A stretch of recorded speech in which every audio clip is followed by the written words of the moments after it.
কেউ নাই বন্ধু। বন্ধু ক এই যে রিট গেল, তাহলে আমার দুই বন্ধু আমারও কপাল খারাপ। বইটা নাকি একটা প্যান পর্যন্ত কিনবে, একটা প্যান প্লাস পর্যন্ত কিনবে। আরে বন্ধু ঠিক আছে, ডাহাত শোন বন্ধু, আজকে আর কিছু মানবো না। মুঝে ভুট্টা চুরিয়ে ডাহাত দিবি রে, আজকে মালিক আজকে যা আছে সব একটা মালামাল করে দিয়ে যাবো বস।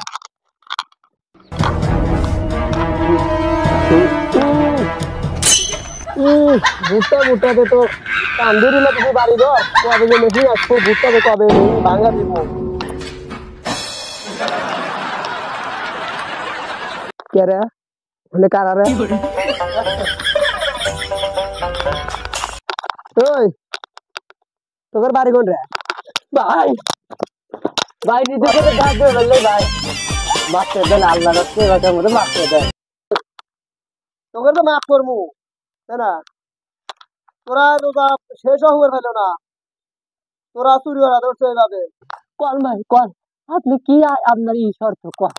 শর্ত শর্ত একটুই, দোকানে দোকানে যাতে গপ্প পিটবি যে অমুক বাড়ি ডাহাতি দিতে গেছিলাম 3 ভাগে, কারো তো কোনো বালি ছিড়িয়ে নাই, তোকে একটু বাল ফিরিয়ে এখন আমার দিয়ে যাবি।